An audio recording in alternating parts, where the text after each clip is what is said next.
On parle de Michel Foucault.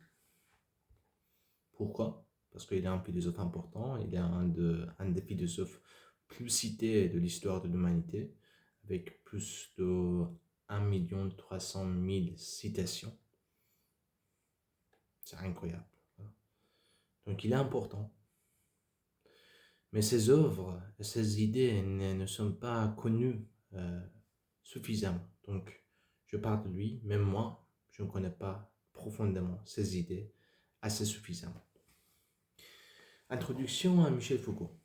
Michel Foucault était un philosophe français du XXe siècle, né en 1926 et mort en 1984.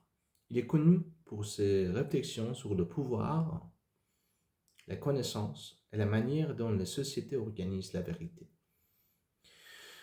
Foucault ne pensait pas à la philosophie comme une réflexion abstraite seulement. Pour lui, la philosophie devait étudier la société réelle.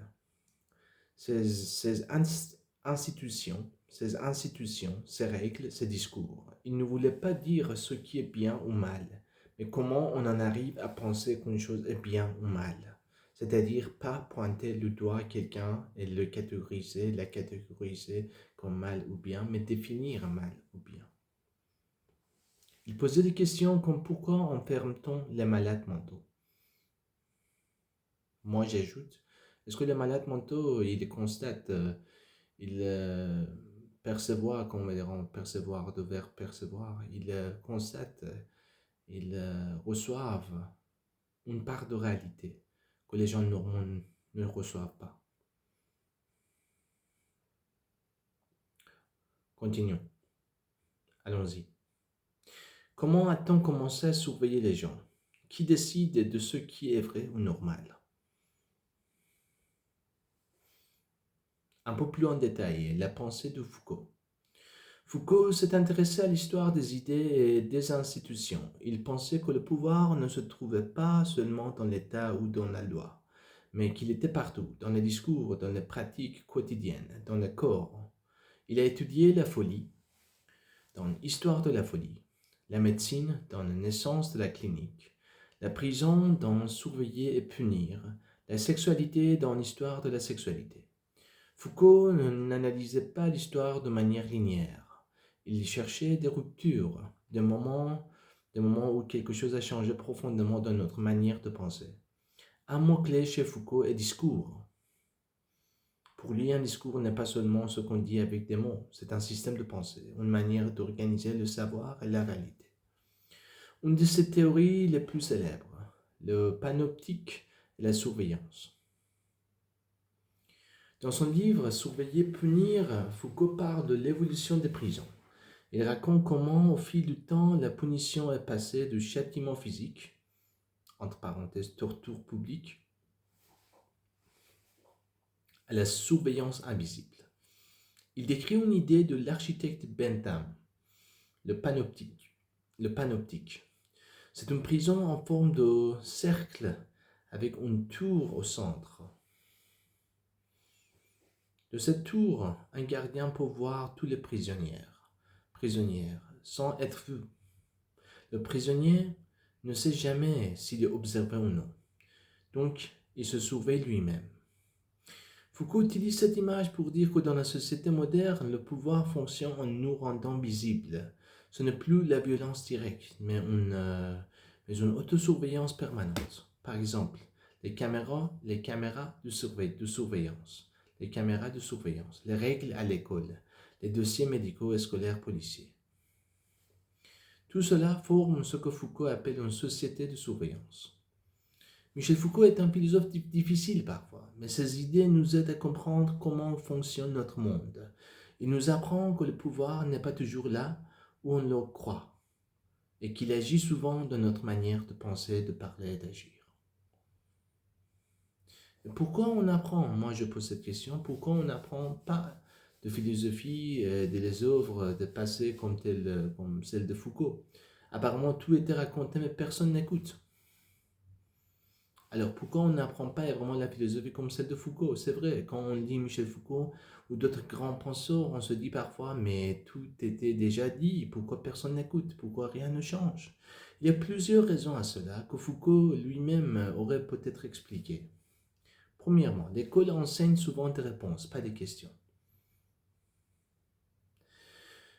À l'école, on apprend la philosophie comme une matière à étudier. On fait des fiches, des résumés, des dissertations, mais on oublie que la philosophie est une pratique vivante, un regard critique sur le monde.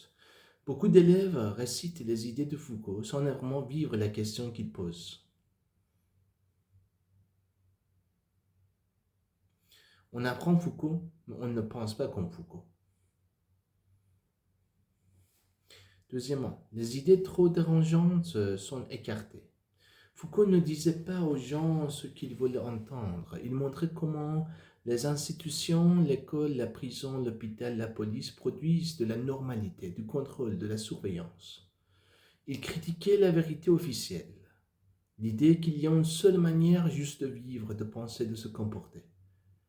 Ce genre de discours fait peur à ceux qui détiennent le pouvoir, même dans les démocraties. Alors souvent, on met Foucault dans une bibliothèque, mais on évite de le mettre dans les débats publics. Troisièmement, l'histoire recommence parce que la mémoire est courte. Même si des philosophes comme Foucault ont analysé les mécanismes de pouvoir et de contrôle, chaque génération oublie. On recommence les mêmes erreurs parce qu'on ne lit pas assez. Parce qu'on ne croit maintenant c'est différent. Parce qu'on croit que maintenant c'est différent. Parce qu'on ne lit pas assez. Parce qu'on croit que maintenant c'est différent. Ah oui, ça c'était l'autre époque. Troisièmement, parce qu'on se laisse distraire par la vitesse de l'actualité. On ne lit pas assez, on croit que maintenant c'est différent. On se laisse distraire par la vitesse de l'actualité. Foucault disait l'histoire n'a pas de sens, mais elle a des régularités. Cela veut dire qu'on ne tire pas toujours les leçons du passé, car les mécanismes reviennent, mais sous d'autres formes. Quatrièmement, la société préfère le confort à la pensée critique. Voilà. Penser comme Foucault demande un effort. Penser comme Foucault demande un effort. Voilà. Il faut penser. Il faut oser se remettre en question. Oui. Par exemple, l'argent, ça sert à quoi? Cela ne signifie pas regarder la vie comme noir et blanc, gauche, je ne sais pas, droite, blanc et noir, noir et blanc, mauvais, bon, mauvais, parfait, nul. Non, nul, parfait. Non. Ça sert à quoi l'argent? C'est un pouvoir. C'est quoi les effets secondaires de l'argent? C'est quoi le petit, plus petit, simple effet positif de l'argent et effet négatif de l'argent? Majoritairement dans le monde, ou dans la vie quotidienne, par exemple à Paris, dans la province, machin comme ça.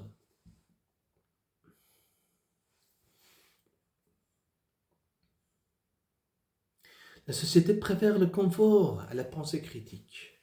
Penser comme Foucault demande un effort. Il faut oser se remettre en question, se méfier des évidences, sortir de sa zone de confort. Mais notre société actuelle pousse souvent à aller vite, gagner un travail, consommer, aller vite, consommer, ne pas trop réfléchir. Par exemple, un monsieur qui travaille très dur, un travail par rapport à ce que Karl Marx il a dit, il y a aliénation, c'est-à-dire il ne sent pas attaché à son travail, il juste travaille parce qu'il veut gagner salaire, l'argent, payer des factures, aller en vacances. Et quand il entre dans la maison, il rentre à la maison après 5 heures, je ne sais pas, 8 jusqu'à 5, système de Rockefeller, voyou Rockefeller américain. Il faut regarder juste la télé. Quelque chose de divertissant, Batman, Superman, conneries comme ça. Il n'a pas de temps pour critiquer, il n'a pas de temps pour réfléchir, il n'a pas de temps. Et moi, quelqu'un comme moi, intentionnellement, j'ai souffert et je ne voulais pas travailler, les sociétés m'écartent, toutes les sociétés m'écartent et me jettent au coin. Un perdant qui ne travaille pas, il n'est pas sexy, pas de chatte pour lui, pas de gonzesse pour lui, pas de femme pour lui. Il ne travaille pas. c'est franchement un enfant gâté. Moi, je suis un enfant gâté. Waouh! Avec ma passé politique et ma passé, beaucoup de souffrance, laisse tomber.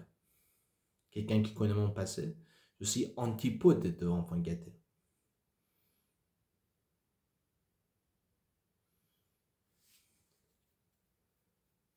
Il faut travailler, il faut travailler. Travailler sous quelles conditions exactement? C'est très important.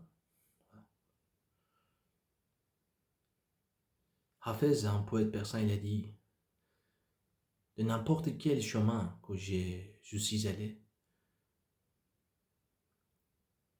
ce chemin, tous les chemins, ne m'ont ajouté rien que le peur, que la peur.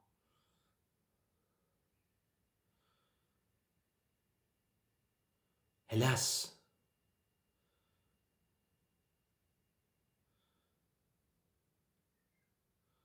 de ce désert, de ce chemin infini. Alors, euh, alors la philosophie de Foucault reste un écho lointain au lieu de devenir une force vivante. Mais rien n'est perdu. Mais notre société actuelle pousse souvent à aller vite, consommer, ne pas trop réfléchir. Mais rien n'est perdu. Chaque fois qu'on... Mais la vie, c'est un jeu. Il faut rentrer dans le jeu. Il faut travailler. Il n'y a pas d'autre manière. Si même vous êtes Dieu, il n'y a pas grand-chose que vous pouvez faire pour changer son monde. Chaque fois qu'une personne lit Foucault, ou en parle, ou le fait découvrir à d'autres, comme tu veux le faire dans mes vidéos, quelque chose bouge. La philosophie travaille lentement mais profondément. Elle ne change pas toujours le monde immédiatement, mais elle change les consciences. Et parfois, une conscience éveillée suffit pour allumer une lumière dans l'obscurité.